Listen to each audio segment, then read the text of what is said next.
उफ! क्या सीरीज रहा है यार। बहुत दिन बाद एक ऐसा टेस्ट सीरीज आया है जहां पे सीरीज खत्म होने के बाद हमें पूरे टीम की तारीफ करने का मौका मिल रहा है। वरना हर एक टेस्ट सीरीज के बाद सिर्फ यही डिबेट चलता है कि रोहित ने हराया या फिर विराट कोहली ने हराया। रोहित ने कितना रन बनाया, विराट कोहली ने कितना रन बनाया। रोहित कब बैटिंग करना आया, विराट कब बैटिंग करना आया। रोहित कैसे बॉल पे आउट हो जाता है, विराट कैसे बॉल पे आउट हो जाता है, या फिर बुमराह ने आखिरी जिता दी। सिर्फ इसी 3 टॉपिक में बातें होता है हर एक टेस्ट सीरीज के बाद। मैं खुश हूं कि पहली बार एक ऐसा टेस्ट सीरीज आया जहां पे इन तीनों के बारे में डिस्कस करने की जरूरत ही नहीं है। ना किसी एक इंडिविजुअल प्लेयर को ब्लेम या फिर क्रेडिट देने की जरूरत है। पूरा टीम परफॉर्मेंस था। अगर मैं इस सीरीज के बाद आपसे पूछूं कि एक इंडिविजुअल प्लेयर का नाम बता दो जिसने हमें सीरीज जिता के दिया। जीता तो हमने नहीं, हमने ड्रॉ किया, लेकिन ये भी बहुत बड़ी जीत है। जिस टीम के साथ हम गए थे ऑलमोस्ट हर एक प्लेयर यंग प्लेयर है, एक जडेजा ये सब को छोड़ के, और बुमराह ने हर एक मैच खेला भी नहीं। अगर अब मैं आपसे पूछूं कि एक इंडिविजुअल परफॉर्मेंस बता दो जिसने हमें ये सीरीज जिताया, आप नहीं बता पाओगे यार। क्योंकि सबने परफॉर्मेंस दिया है, सबने परफॉर्म किया है। इस सीरीज से पहले ना शुभमन गिल का बहुत ज्यादा मजाक उड़ाया गया है, बहुत ज्यादा ट्रोल किया गया है। और जब भी किसी प्लेयर को ट्रोल किया जाता है, ठीक है, हंसी मजाक एक अलग चीज में, जब इंसल्ट होता है किसी को नीचे दिखाने की कोशिश करते हैं, हमें पता लगता है, ठीक है। और मैं हमेशा कमेंट सेक्शन पढ़ के देखता हूँ कि इसमें लॉजिक क्या है, ठीक है। इस सीरीज से पहले आपने एक वीडियो जरूर देखा होगा जहां पे पहले विराट कोहली को वीडियो चलता जहां पे विराट कोहली बात कर रहा है जब कैप्टन था कि for this 60 overs they should feel like a hello, कुछ बोलता है, जो लास्ट इंग्लैंड सीरीज में वो कैप्टन था। फिर गिल का क्योंकि इतना मास्कुलिन वॉइस नहीं है, फिर उसके आवाज का मजाक उड़ाया जाता था कि गिल इस आवाज में इंग्लैंड को स्लैश करेगा, है ना। सबने कह दिया था इस सीरीज से पहले कि इस सीरीज इंडिया 4-1 से हारेगा, 4-0 से हारेगा, 5-0 से हारेगा, है ना, 3-0 से हारेगा। सबने प्रेडिक्ट कर लिया था, है ना। Flat track, even through out the series Shubman Gill को ट्रोल किया गया कि फ्लैट ट्रैक बुली है। भाई अभी तेरे सामने आया है real gangster Ben Stoke, flat track bully, flat track bully. जब भी वो रन बना रहे हैं कि आज से 10 साल बाद कैसे समझाऊंगा कि विराट कोहली का जो 2018 में 500 के रन आया था वो तो पूरा ग्रीन सरफेस था। शुभमन गिल ने तो पूरा हाईवे पे रन बनाए, कैसे समझाऊं। मतलब हर बड़े बड़े चैनल पे हर एक जगह पे सिर्फ यही कंपैरिजन हुआ था हर एक मैच के बाद कि शुभमन गिल विराट कोहली, विराट कोहली जो इस पिक्चर में है ही नहीं। फालतू के कंपैरिजन। आप मुझे बता दो, मैं इतने सालों से क्रिकेट देख रहा हूं, मुझे टू बी ऑनेस्ट एक ही सीरीज याद आ रहा है, 2007 वाला टेस्ट मैच जहां पे इंडिया इंग्लैंड गया था, जहां पे इंडिया वो टेस्ट सीरीज जीता था। 3 मैच का सीरीज हुआ करता था तब 2007, शायद राहुल द्रविड़ कैप्टन था, 1-0 से हम जीते थे। अगर वो सीरीज निकल दो, मुझे नहीं लगता कि पिछले 25-30 साल में कोई भी सीरीज इंडिया इंग्लैंड में जाकर जीता या फिर ड्रॉ किया है। ड्रॉ मतलब 2021 वाला ऑब्वियसली ड्रॉ हुआ था। मैं जो कहने की कोशिश कर रहा हूं, शुभमन गिल पहली बार एज ए कैप्टन गया है, लिटरली उसका डेब्यू सीरीज था, ठीक है। वो सीरीज में पीछे था 2-1 से, 3 मैच के बाद सीरीज का स्कोर लाइन था 2-1। उसके बाद चौथे मैच में आप 300 रन पीछे थे, उधर से मैच को ड्रॉ करना। फिर फिफ्थ मैच, ये वाला मैच जहां पे इंग्लैंड एक टाइम पे 301 पे 3 था और 73 रन चाहिए था जीतने के लिए, 7 विकेट हाथ में, उधर से मैच जीतना, सीरीज को लेवल करना। बहुत बड़े कैप्टन आए हैं गए हैं, लेकिन ये जो अचीवमेंट शुभमन गिल ने किया है बहुत बड़ा अचीवमेंट है। और ऐसा नहीं कि बैट से परफॉर्मेंस नहीं, 754 run if I am not wrong, 750 run से ऊपर। आप मजाक उड़ा लो ना, आप थोड़े उसके आवाज का मजाक उड़ा लो, मैं ये नहीं कह रहा हूँ कि कैप्टन से टॉप नॉच था। गलतियां किया, गलतियां कौन नहीं करता। और लिटरली जो मैं कह रहा हूँ उसका first series as a captain, लेकिन हमेशा खुद को इन्वॉल्व रखे। आज के सुबह भी बहुत इन्वॉल्व था, हर एक ऑलमोस्ट हर एक बॉल के बाद स्लिप से दौड़ के आना, बॉलर से बात करना, वो क्या चाहता है, वो क्या फील्डर चाहता है, बॉलर क्या कोशिश कर रहा है, हर एक टाइम पे वो इन्वॉल्व था। कल भी बिल्कुल हार नहीं माना है। कल जो टी के पास सेशन था, बेहतरीन सेशन गया इंडिया के लिए। तो शुभमन गिल ने सब कुछ किया और बाकी सबने भी उसके लिए सब कुछ किया, मतलब टीम के लिए सबने सब कुछ किया है। सब कुछ से it brings to the next most important player of the series, Mohammed Siraj. Mohammed Siraj में मुझे अभी भी सिर्फ एक ही कमी नजर आता है, उसका सेल्फ बिलीफ शायद थोड़ा सा कम है। और मैं आपको बोलता हूं क्यों। सिराज की मेंटेलिटी है कि जब जब बुमराह प्लेइंग 11 में होता है, सिराज को लगता है कि नहीं, बुमराह भाई मेरे से बेटर बॉलर है, बुमराह भाई सब देख लेगा, मैं उनका हेल्पर हूं, बुमराह भाई से नहीं होगा तो फिर मैं करूंगा। ये सिराज का जो सेल्फ बिलीफ में थोड़ा सा डाउनग्रेड होता है जब बुमराह होता है प्लेइंग 11 में। उसको लगता है कि वो बस एज ए हेल्पर खेल रहे हैं, वो first bowler, first main bowler वो नहीं है। बुमराह मेन बॉलर है, वो उसके दिमाग में वो रहता है। जैसे बुमराह नहीं होता है तब उसको रियलाइज होता है कि नहीं, इस प्लेइंग 11 में सबसे एक्सपीरियंस बॉलर मैं हूं, मैं कुछ भी कर सकता हूं, मैं कुछ करने के लिए तैयार हूं, मैं सब कुछ करने के लिए तैयार हूं, मेरे से बेटर बॉलर है ही नहीं इस टीम में। तो जो ये मेंटेलिटी होता है बिना बुमराह का, वो मेंटेलिटी, वो सेल्फ बिलीफ सिराज को हर एक जगह पे कैरी करना चाहिए। चाहे बुमराह हो, no hit to Jasprit Bumrah. I mean, मैं तो बुमराह को कभी भी हिट नहीं कर सकता। आजकल मार्केट में बुमराह के भी हिटर्स घूम रहे हैं मुझे पता नहीं लगता कहाँ कहाँ से आते थे लोग। ठीक है, फिर भी no hit to Bumrah, but Siraj को सेल्फ बिलीफ, कॉन्फिडेंस हमेशा रहना चाहिए, चाहे बुमराह हो ना हो कि नहीं। होगा बुमराह बुमराह, लेकिन मैं इनसे बड़ा हूं। मैं हमेशा हर एक जगह मैं करूंगा जो मुझे करना है। I don't believe in justifying. I am Mohammed Siraj, I will do everything for my team.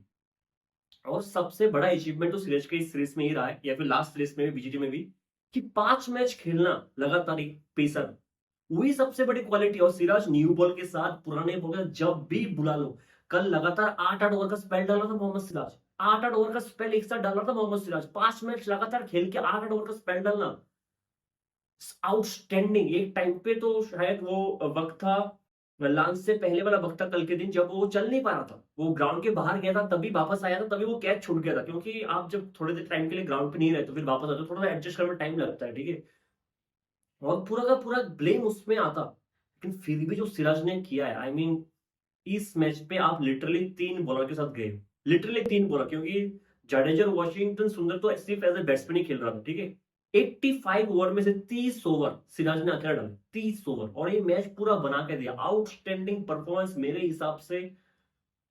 I mean, one of the most important player रहा है Mohammed Siraj, one of the most. मैं नहीं कह रहा हूं कि हम सीरीज जीत गए, लेकिन ये ड्रॉ हमारे लिए, जो स्कोर टाई हुआ है 2-2, ये हमारे लिए जीती। और मतलब गलती दोनों टीम ने किया है, लेकिन दोनों टीम ने बहुत अच्छा क्रिकेट खेला। इनफैक्ट इंग्लैंड ने भी क्या क्रिकेट खेला यार। मैं सुन रहा था, बहुत बड़ा रिपोर्टर है, बहुत बड़े चैनल ने कहा था सीरीज से पहले कि अभी कोहली, रोहित गया, अब टेस्ट सीरीज इंडिया को ये दिखेगा ही नहीं, इनका नेट प्रैक्टिस देखने कोई नहीं आ रहा है। 5 मैच हुआ है, 5 दिन मैच चला है, पूरा ग्राउंड भरा हुआ है, इंग्लैंड हो, जो भी हो, जैसा भी हो। और क्या मैच हुआ है, लॉर्ड्स वाला मैच अब याद कर लो, लास्ट मैच आप याद करो। इनफैक्ट इंग्लैंड के लिए, हम इंडियन फैन है इसलिए हमें बुरा लगा, लेकिन फर्स्ट मैच जो इंग्लैंड ने क्रिकेट खेला है, बेहतरीन था टेस्ट क्रिकेट, एक दिन में 371 चेज कर देना। और आज भी देख लो क्या मैच हुआ है यार। दोनों टीम, इंग्लैंड इंग्लैंड ने कुछ खराब क्रिकेट नहीं खेला है, बेहतरीन क्रिकेट खेला है। पहले मैच पे 371 चेज कर देना, लॉर्ड्स पे 192 डिफेंड करना, और आज के दिन फिफ्थ टेस्ट में फोर्थ इनिंग्स पे 374 के चेस पे 367 बना देना, it's not an easy task at all. England ने किया है। Same goes for India. Second match आराम से जीत जाना, चौथे मैच पे ऑलमोस्ट 330 रन पीछे थे आप, उधर से 330 रन पीछे थे आप थर्ड इनिंग्स पे, उधर से थर्ड इनिंग्स आप बैटिंग करने आते हो और मैच को ड्रॉ करके जाते हो। ठीक है, फिफ्थ मैच पे आप 301 पे 3 था इंग्लैंड, आपको 7 विकेट चाहिए था 73 रन पे, हम आपने वो करके दिखाया। तो दोनों टीम ने जो क्रिकेट खेला, आउटस्टैंडिंग। और इस बार सच में बोलता हूँ, God has been kind to both of the team. ऐसा नहीं लगा कि किसी का अनफेयर, इसलिए शायद इस सीरीज का स्कोर लाइन 2-2 है। हाँ, मतलब यही सोचने में सोच सकते हैं कि शायद 192 चेज हो जाना चाहिए था इंडिया से, जो बैटिंग वाले इंडिया के पास था, लेकिन नहीं, वो तो कोई बात नहीं, बेहतरीन। दोनों टीम को क्रेडिट किया था, दोनों टीम ने हालांकि गलती भी बहुत की, बहुत सारी गलती की। इंग्लैंड अभी जब जाएगा, सोचेगा एक बार कि जसवाल के कैचेस छोड़ना क्या बनता था। एक बार अपने 19 पे छोड़ा उसको, एक बार अपने 40 पे छोड़ा, उसने 100 बनाए। ठीक है, अपने 6 कैच, इंग्लैंड ने इंडिया के सेकंड इनिंग्स में इस मैच पे 6 कैच ड्रॉप किए, 6 इजी कैच, ऐसा भी नहीं टफ। एक शायद बेंडेकर के एक टफ चांस था जसवाल का कैच, जो डाउन द लेग गया था, बाकी सब इजी चांसेस था, आपने छोड़ा है। फिर कल जो रूट जिस बॉल पे आउट हुआ है, ऐसे बॉल को जो रूट हमेशा छोड़ देता है। हमेशा इतना बाहर का बॉल था, उस पर जो रूट छेड़ने गया था, वो आप सोचोगे क्या करना था, क्या नहीं। ठीक है, क्यों नहीं करना था। और इंडिया ने भी बहुत सारी गलती किया यार। पहले इनिंग्स पे जो 92 रन बना था इंग्लैंड का ओपनिंग पार्टनरशिप बेन कॉली का, वो बनना ही नहीं चाहिए था। मैंने पहले दिन भी कहा था कि ये बनना ही नहीं चाहिए था, वरना इंडिया को पहले इनिंग्स में लीड मिलता, जो 23 रन का लीड इंग्लैंड लेके गया वो इंडिया को मिलता। 92 रन बनता ही नहीं। और ये हमारा प्रॉब्लम रहा है, अगर कोई भी बैट्समैन आके हमें अटैक करता है, अंधाधुंध क्रिकेट खेलता है, हमें समझ भी नहीं आता हमें करना क्या, हम फील्ड स्प्रेड कर रहे थे, हमारा बॉलर्स लाइन और लेंथ भूल जाते हैं। ये हमारे साथ हमेशा रहा है। और इस इनिंग्स में भी जैसे हैरी ब्रूक आके मारने लग गया था, हम भूल ही गए क्रिकेट खेलने एक टाइम के लिए। हमारे स्लीप, 2 स्लीप निकल गया था तभी, फील्डर स्प्रेडेड आउट, बॉलर्स का लेंथ खराब। तो हमने भी बहुत सारी गलती की। और फिर जो कैच सिराज ने छोड़ा है, अगर इंडिया मैच हार जाता तो हम 3-1 से सीरीज आता, और सबका पहला क्वेश्चन ये होता जो सिराज ने वो कैच छोड़ा है। ठीक है, लेकिन टू बी वेरी ऑनेस्ट सबने अगर मैं दोनों टीम का मिला के देखूं सबने अच्छा परफॉर्म किया और England credit goes to them. यार आर्चर नहीं है इस मैच पे, बेन स्टोक्स नहीं है, Chris Woakes injured, Chris Woakes का बॉलिंग नहीं, क्रिस सोक्स का बैटिंग नहीं, फिर भी 6 रन से मैच हारना, 374 के टारगेट ऑलमोस्ट चेस कर जाना, ग्रेट जॉब, ठीक है। 3 प्लेयर में गिन सकता हूं दोनों टीम का मिला के, जो मुझे पूरे सीरीज पे बिल्कुल ही अच्छा नहीं लगा, बिल्कुल ही अच्छा नहीं लगा। बाकी सब ने कुछ ना कुछ किया है दोनों टीम मिला के, ठीक है। एक जेकॉब बेथल, जो उसको पहली बार मैंने न्यूजीलैंड के साथ टेस्ट मैच खेलते हुए देखा था, 96 शेयर बनाया था उस मैच पे। अच्छा बैट्समैन, बहुत अच्छा बैट्समैन, लेकिन इस दोनों इनिंग्स पे अगर आप जेकब बेथल का बैटिंग देखो, शायद इंग्लैंड का मेजर प्रॉब्लम जेकब बेथल का बैटिंग रहा। ऐसा लगा कि फ्री विकेट है, और ऐसा लगा कि उसको बैटिंग आता ही नहीं है, किसी ने बैट पकड़ा जाए पहली बार। वो हर एक बॉल, खराब बॉल को अच्छा बॉल जेकब बेथल बनाता है, हर एक बॉल के साथ डांस करता है वो बॉल के साथ साथ खुद मूव होता है। आप दोनों इनिंग्स में एक बार जाके दोनों इनिंग्स का एक बार हाईलाइट देख लो, और एक ऐसा बॉल जिसमें 2 इनिंग्स में 2 चौका मारा शायद उसने, एक-एक करके, जो आगे बढ़ के कदमों से होकर अंधाधुंध मारा, क्योंकि उसको पता, खड़े होकर उसको पता नहीं लगा क्या करना है, ठीक है। बहुत ही खराब बैटिंग की है। एक इंग्लैंड का एक प्लेयर मुझे समझ में नहीं आया, दूसरे इंडिया से 2 प्लेयर जो मुझे बहुत ज्यादा डिसअपॉइंट किया है, एक करुण ने, एक Sai Sudharsan. To be very honest, below से बिलो एवरेज परफॉर्मेंस था। करुण ने से बहुत ज्यादा एक्सपेक्टेशन था, बहुत ही खराब बैटिंग किया करुण ने पूरा सीरीज अगर देखूं मैं तो। साई सुदर्शन वंस अगेन जितना कैलिबर है उससे तो बहुत बहुत खराब किया। अगर इन 3 प्लेयर को छोड़ दो, सबने कुछ ना कुछ किया, सबने। एक बार मैं इस मैच पे आता हूँ, इस चेस पे आता हूँ, ठीक है। एक बहुत ही इंपॉर्टेंट प्लेयर, शायद इस सीरीज में ज्यादा बात नहीं करेंगे इसने बैटिंग से क्या किया है, ठीक है। अगर आपको याद होगा जब इंडिया सेकंड इनिंग्स में बैटिंग करने आया था, 30 रन पीछे था इंडिया, एक टाइम पे इंडिया 52 का लीड पे था, 2 विकेट खो चुका था, ठीक है। अब मैच अगले दिन सुबह को चालू होने वाला था, ठीक है। 52 for 2, आकाशदीप नाइट वॉचमैन था। हमें लगा था कि और एक विकेट जाएगा तो इंडिया फंस सकता है, ठीक है। और लिटरली मैंने भी चीज कहा, शायद 250 270 के टारगेट भी बहुत ज्यादा होगा ये। एक्चुअली पिच टाइम के साथ सब बेटर होने लगे जब सन आ गया था। आकाशदीप ने जो बैटिंग किया है यार, उस दिन सुबह पहली सेशन पे 100 रन इंडिया का आया था, जिसमें 66 रन आकाशदीप ने खुद बनाए, 70 के स्ट्राइक रेट से। आकाशदीप 66 रन 70 के स्ट्राइक रेट से क्लियर बैटिंग किया है, क्लियर। हाँ, एक कैच उसका क्रॉली ने छोड़ दिया, तो उसका भी कैच छोड़ दिया था, वो भी याद रखना पड़ेगा इंग्लैंड, ठीक है। शायद 17 या 18 पे था तब आकाशदीप, जब क्रॉली ने इजी कैच छोड़ दिया था, उसने 66 बना। लेकिन क्या बैटिंग किया है। 107 रन का एक पार्टनरशिप होता है जयसवाल और एक नाइट वॉचमैन का, 107, जिसमें 66 रन आकाशदीप का है और 33 रन जयसवाल के। मतलब जयसवाल को ओवरशैडो कर दिया था आकाशदीप ने। आउटस्टैंडिंग, शायद one of the most important knock था इस series, one of the most important batting knock from India's perspective. अगर वो 66 नहीं आता, कुछ भी हो सकता था। मैं कहता हूं अगर आकाशदीप एज ए नाइट वॉच में अपना विकेट थ्रो करके चला जाता जल्दी से जल्दी, इस मैच पे कुछ भी हो सकता था। बहुत इंपॉर्टेंट नॉक खेल के गया है। जसवाल का 1 सेकंड 100 बहुत अच्छा नॉक था। उसके बाद जडेजा ने जो बैटिंग की है, मतलब ये जो सीरीज रहा जडेजा के लिए बैट्समैन, आउटस्टैंडिंग। 526 रन शायद 53 इनिंग्स पे। फिर वाशिंगटन सुंदर ने जो बैटिंग किया है, इंडिया का 9 विकेट कितने रन पे गिर गया था, 353 347 ऐसा कुछ पे 9 विकेट गिर गया था। उधर से 395 तक लेकर जाना, अकेले मार मार के वॉशिंगटन सुंदर ने जो 4 छक्का लगाए, इतने बड़े बड़े छक्का, आउटस्टैंडिंग बैटिंग किया यार। सबका कंट्रीब्यूशन देख लो, आप कोई एक प्लेयर के बारे में बात ही नहीं कर सकते इस पूरे सीरीज में। केएल राहुल 500 के ऊपर रन, शुभमन गिल 700 के ऊपर रन, जडेजा 500 के ऊपर रन, वॉशिंगटन सुंदर पिछले मैच में 100, इस मैच में 53, लॉर्ड्स पे 4 विकेट लेना, बॉलिंग से कंट्रीब्यूट करना। आकाशदीप दूसरे मैच में 10 विकेट लेना, इस मैच में 66, सिराज 23 विकेट, प्रसिद्ध कृष्णा इस मैच में 8 विकेट। प्रसिद्ध का स्पेल भी बहुत इंपॉर्टेंट स्पेल था इस मैच में। सबका कंट्रीब्यूशन है। थोड़ा अगर करण साइसोलेशन करता ना, थोड़ा बहुत एटलीस्ट एवरेज करके जाता ना दोनों, तो एक परफेक्ट, मतलब ऐसा लगता कि इससे बेटर टीम तो कोई था ही नहीं, ऐसा परफॉर्म करके गया सबने। अब 374 पर टारगेट मुझे सच में लगा था ये बहुत बढ़िया टारगेट है, लेकिन इंग्लैंड का ऐसा है, ये लोग कुछ भी कर सकते हैं, कोई वेरी ऑनेस्ट, ठीक है। अब अगर आप इसमें देखो, उस दिन जब लास्ट डे आया था, स्टार्ट बहुत अच्छा था, क्रॉली और डकैट का फिर से एक अच्छा स्टार्ट था, लेकिन लास्ट दिन के लास्ट ओवर में जो कैप्टन से शुभमन गिल ने किया है, स्क्वायर लेग को पीछे भेजा है, ठीक है। जैक क्रॉली को लगा अभी बाउंसर डालेगा सिराज, और वो क्रिस में अटक गया, उसके पैर दोनों स्टक थे कि नहीं बाउंसर ही आएगा। अगर उसको वो अगर स्क्वायर लेग को पीछे नहीं भेजते, आप दिमाग के साथ ऐसे खेलते हो ना, तो क्रॉली रेडी रहता है, एटलीस्ट उसका कुछ तो फुटर होता, और सिराज सीधा ब्लफ करता है, यॉर्कर मारता ऑफ स्टंप पे bowled. Outstanding captaincy, brilliant execution by Siraj, brilliant. अगले दिन सुबह, कल सुबह पहले प्रसिद्ध कृष्णा के बेंडेगल को आउट करता है, जो one of the most dangerous batsman होता है चीज, वन ऑफ द मोस्ट। वो जब तक रहता है रन इतना आसानी से आता है, उसको आउट किया। फिर सिराज आके वन से नीपिन से ओलीपॉप को आउट किया, 3 विकेट गिर गया, लगा मैच हमारा है। फिर हैरी ब्रूक आता है, खौफ दिखता है जब हैरी ब्रूक ऐसा बैटिंग करता है। सच में करता हूँ, मतलब पूरा मैच एक तरफा कर दिया था। एक टाइम पे शायद इंडिया को विनिंग परसेंटेज हैरी ब्रूक आने से पहले कुछ 76 75 था, हैरी ब्रूक आने के बाद पूरा उल्टा हो गया था। 195 रन का पार्टनरशिप हैरी ब्रूक और जो रूट के बीच, 211 बॉल पे, 211 बॉल पे 195 रन का पार्टनरशिप, 98 बॉल पे 111। क्या बैटिंग, आउटस्टैंडिंग बैटिंग किया हैरी ब्रूक ने, आउटस्टैंडिंग। एक ही फ्लॉ है, अगर उसको स्पिन सही से खेलना आता आता ना, वो बहुत अच्छा बैट्समैन बन सकता है। मैं हमेशा कहता हूँ उसको स्पिन खेलना नहीं आता है, ठीक है, स्पिन खेलना बहुत कमजोर स्पिन खेलनी, ठीक है। फिर 301 पे जब था, तब आकाशदीप आके हैरी ब्रूक को आउट करता, जहां पे उसका बैट छूटा था हाथ से, लेकिन बहुत अच्छा खेलता। फिर भी लगा था ये मैच आराम से इंग्लैंड का है, आराम से। फिर आता है प्रसिद्ध कृष्णा को वो स्पेल, आउटस्टैंडिंग स्पेल था प्रसिद्ध का। हर एक बॉल पे लग रहा था विकेट आ रहा है।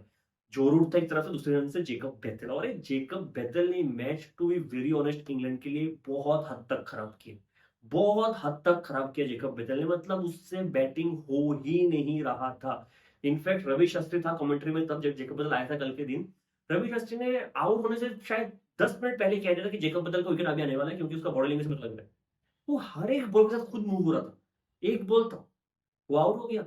अब जब वो आउट हुआ, ओवरकास्ट कंडीशन, थोड़ा थोड़ा ड्रिजल हो रहा था, लाइट्स ऑन हो गया था, प्रेशर बन गया था, लग रहा था कि अभी।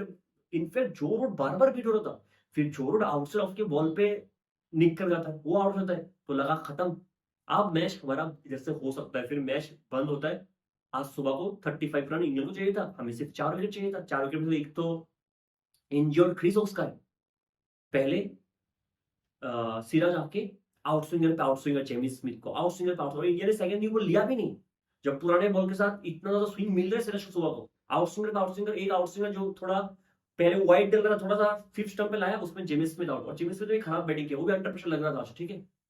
फिर जिस तरीके से ओवरटर्न को भी 1 सेकेंड, जिस तरीके से सिराज ने फंसाया है, पहले आउट स्विंगर फिर एक इन स्विंगर डाला। और इसमें तो वीडियो जो ओवरटर्न का एलबीडब्ल्यू था, इसमें थोड़ा बहुत कुमार धर्मसेना का भी थोड़ा बहुत क्रेडिट हो जाता है, क्योंकि नेकेड ऐसे मुझे साफ साफ लग रहा था कि डाउन द लेग जा रहा है, ठीक है। और मुझे लगा भी नहीं था कि धर्मसेना आउट भी देगा, ठीक है। ऑलमोस्ट, मतलब साफ साफ मेरे को तो नेकेड पे लगा कि साफ साफ डाउन द लेग जा रहा है, अंपायर कहीं से भी आउट नहीं देगा। और धर्मसेना ने बहुत टाइम लिया, इन्होंने सिंगल भी कंप्लीट कर लिया, फिर उंगली उठाई, ठीक है। और हल्का सा बॉल छू के गया, ठीक है। तो इधर थोड़ा सा बहुत क्रेडिट, थोड़ा बहुत थैंक्स हमें अंपायर को भी बोलना चाहिए कि वो आउट दिया है, बेहतरीन बॉल था। फिर जोशुआ टंग को एक मारा है ब्लॉक होल में, खत्म, बोल्ड। अब क्रिस वोक्स तो बैटिंग कर नहीं सकता था। एक बार मुझे ध्रुव जुरल पे जरूर गुस्सा आया था कि भाई, तुझे पता है क्रिस वोक्स लास्ट बॉल पे दौड़ेगा, वो भाग नहीं सकता ठीक से, तू ग्लास उतर के खड़ा नहीं है। और सिराज को भी बहुत गुस्सा आया था, बेसिक अगर ये मैच इंडिया, अगर मान लो ना एटकिंस और एक छक्का मार देता और हम हार गए थे, तो ध्रुव जुरल के बारे में बात करना पड़ता।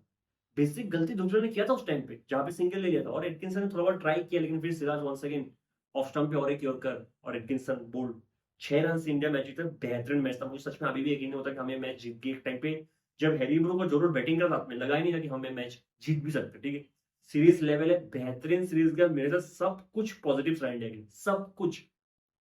एक चीज जो मैं पहले भी कह रहा था कि हमें सोचना चाहिए इस चीज के बारे में, क्या हम वॉशिंगटन सुंदर को सेना कंट्री के लिए नंबर 3 का बैट्समैन बना सकते हैं, जहां पे आप साई सुदर्शन आ रहे हैं, है ना, या फिर साई सुदर्शन आप कुछ और मौका दोगे फिर देखोगे। क्योंकि इंडिया का जो मेंटेलिटी है, जो गौतम गंभीर का मेंटेलिटी है कि बैटिंग डेप्थ को इतना बढ़ाना, वो सच में आप उस मेंटेलिटी के साथ कितने सीरीज जीत जाओगे। मैं मानता हूँ इस मैच पे रिजल्ट आया है, सेकंड मैच पे भी हमें रिजल्ट आया था बैटिंग डेप्थ के साथ, लेकिन फिर मुझे सही नहीं लगता वीडियो ने। हमें 20 विकेट लेना हमारा फर्स्ट प्रायोरिटी होना चाहिए, चाहे हम 20 रन कम बनाए। अगर ये टारगेट 350 होता और हमारे पास और एक बॉलर होता जो इतना ही अच्छा है, उतना ज्यादा विकेट ले सकता है, तो फिर हमें 350 की जरूरत नहीं होता। आप समझ लो, कोई अच्छा बॉलर कुलदीप हो, चाहे और एक पेसर हो जो अच्छा बॉलिंग कर सकते हैं, अगर हम बैटिंग डेप्थ को इतना बढ़ा रहे हैं, तो उसका एक नेगेटिव इंपैक्ट भी हमें नजर आएगा। और मैं एक फोर्थ टेस्ट की बात भी कहा था, क्या आप वॉशिंगटन सुंदर को नंबर 3 का बैट्समैन बना सकते हो फ्यूचर के लिए। और मुझे अभी भी ये चीज सही लगता है, क्योंकि अगर आप सेना कंट्री एक टीम, अभी जो प्लेइंग 11 आपको नजर आ रहा है, ये शायद सब कॉन्टिनेंट के लिए बेस्ट है। दो स्पिनर आपके पास है, दोनों अच्छे, दोनों बैटिंग कर सकते हैं, 3 पेसर, ठीक है। आप कुछ भी कर सकते हो इस टीम के साथ सेना सब कॉन्टिनेंट में, ठीक है। शायद आप एक एक्स्ट्रा स्पिनर खिला तो खिला सकते हो किसी पेसर को ड्रॉप करके जो भी है, लेकिन बाहर जाके एक टाइम पे आपको ये चीज हर्ट करेगा जब आपके पास 20 विकेट 374 के टारगेट पे 367 बना दिया था इंग्लैंड ने, ठीक है। आपको 20 विकेट लेना आपका फर्स्ट प्रायोरिटी होना चाहिए, जो इस बैटिंग डेप्थ के साथ कभी कभी मुझे एक वीकनेस नजर आता है। करुण ने अभी मतलब मैं इस सीरीज से पहले भी बहुत ज्यादा हाइप किया था करुण नेर को, अपॉर्चुनिटीज बहुत मिला है टू बी वेरी ऑनेस्ट। इस मैच पे तो मुझे लगा भी नहीं था करुण नेर खेलेगा, खेला है, एक इनिंग्स पे रन भी बनाया, लेकिन काफी नहीं है। इस मतलब 6 इनिंग्स आपने बैटिंग किया, टू बी वेरी, अगर आप कम बैक कर रहे हो, आप टीम में परमानेंट नहीं होगी, कुछ भी परफॉर्मेंस नहीं है। साई सुदर्शन वंस अगेन, हम हर एक, जब उसने 60 भी बनाया तब भी मैंने कहा था उसकी केलेवर की हिसाब का मुझे वो नॉक नहीं लगा। जिस तरीके से आउट हुआ है इस मैच पे दोनों इनिंग्स पे, मतलब डिसअपॉइंटिंग, ठीक है। बाकी सब कुछ मुझे इस सीरीज में पॉजिटिव लगा, स्पेशली शुभमन गिल और केएल राहुल। ये दो बैट्समैन थे आपके लाइनअप पे, जो पिछले एक साल से हम सबको लग रहा था कि दोनों टेस्ट के शायद अच्छे बैट्समैन नहीं, ठीक है, क्योंकि केएल राहुल का एवरेज 35 के आसपास था, शुभमन गिल का 36 के आसपास था। दोनों ने जो बैटिंग किया, इनफैक्ट केएल राहुल ने इस सीरीज पे जो बैटिंग किया, मैं शायद एक अलग से वीडियो बना दूंगा हर एक प्लेयर्स को रेट करते हुए, लेकिन केएल राहुल ने जो बैटिंग की वो सबसे मुश्किल सिचुएशन पे आता है, ओपनिंग करने आता है, ठीक है। केएल राहुल और जसवाल, जो काम एंड कंपोजर तरीके से उसने बैटिंग की, केवल आउटस्टैंडिंग। शुभमन गिल 754 रन इस एक सीरीज पे, ब्रिलियंट कैप्टेंसी, ठीक ठाक किया है, गलती किया है लेकिन ठीक है। बाकी सब कुछ सही चला है, सब कुछ बहुत कुछ पॉजिटिव है। एक बात जो मुझे समझ में आता है गौतम गंभीर की मेंटेलिटी पे, मुझे एक चीज बताओ, अभी दोनों कोच को डिसाइड करना था, दोनों दोनों दोनों टीम से, कि आप जैसे कि मैकलॉम को डिसाइड करना था इंडिया से मैन ऑफ द सीरीज किसको मिलेगा, गंभीर को डिसाइड करना था कि इंग्लैंड से मैन ऑफ द सीरीज किसको मिलेगा। इंडिया से मैकलॉम ने शुभमन गिल का जस्टिफाइड, ठीक है, एक शुभमन गिल या फिर सिराज, दोनों से एक को डिसाइड करना था। 23 विकेट उसने लिए, उसने 754 रन बनाए, शुभमन गिल को दिया है, कैप्टन भी है, जस्टिफाइड। गौतम गंभीर ने हैरी ब्रूक को चुना है इंग्लैंड की तरफ से man of the series. I mean क्या था ये? जो रूट 537 रन बनाए, शायद 2 विकेट भी लिए। बेन स्टोक कुछ 350 के ऊपर रन बनाए, 17 विकेट लिया बेन स्टोक ने, कैप्टन भी था, और जब तक वो कैप्टनसी कर रहा था बहुत अच्छा लग रहा था इंग्लैंड। 350 run, 17 wicket. आपने हैरी ब्रूक को चुना जिसने 481 रन बनाए, ना जिसने ज्यादा रन बनाया जो रूट वो नहीं है, जिसने रन भी बनाए, विकेट भी ले, 17 विकेट, 17 विकेट कम नहीं है, एक मैच कम खेला है वो भी नहीं है। बीच में आपने हैरी ब्रूक को ले लिया मैन ऑफ द सीरीज, तो थोड़ा सा अजीब था। गौतम गंभीर कभी कभी कुछ तो कर रहा है जो मेरे समझ से बाहर, टू बी वेरी ऑनेस्ट, लेकिन ठीक है, ये सीरीज इंडिया डिजर्व करता। जो यंग टीम लेके गया है, सब कोई सब कुछ डिजर्व करता है, बस एक करुण नायर को शायद, मुझे नहीं पता अगर होम सीरीज पे आप देखने का मौका मिलेगा कि नहीं। एक अभिमन्यु मिश्रण, मुझे बुरा लगा टू बी वेरी ऑनेस्ट, मेरे हिसाब से अभिमन्यु मिश्रण को कम से कम एक मैच तो खेलना ही चाहिए था इस सीरीज पे, एक मैच कम से कम खेलना ही चाहिए था। और जितना मैं देख रहा हूँ ईस्ट जोन, हाँ ईस्ट जोन से दिलीप ट्रॉफी में अभिमन्यु मिश्रण कैप्टन भी नहीं है अभी, है ना। ईशान किशन कैप्टन है if I am not wrong, तो अभिमन्यु मिश्रण को शायद, I don't know, I mean almost ऐसा तो लग रहा है कि उसका करियर खत्म है। वो एक खराब चीज मुझे लग रहा है। कुलदीप ऑब्वियस है, जब इंडिया में टेस्ट मैच होगा वो आपको नजर आएगा, आई एम होपिंग वो नजर आएगा आपको। अर्शदीप पूरा करियर बचा, तो किसी के लिए मुझे ज्यादा कुछ दुख नहीं है। बाकी सबने अच्छा किया, अंशुल कंबोज का पूरा करियर अच्छे से स्टार्ट भी नहीं हुआ, अच्छा बॉलर, एक मैच के बेसिस पे आप जज नहीं कर सकते हो, मैंने पहले भी कहा है। और प्रसिद्ध कृष्ण का एग्जाम्पल है, जो प्रसिद्ध का स्पेल था इस मैच पे, आउटस्टैंडिंग स्पेल लग गया सेकंड इनिंग्स पे भी। मिलते हैं अगले वीडियो में, तब तक के लिए जय हिंद।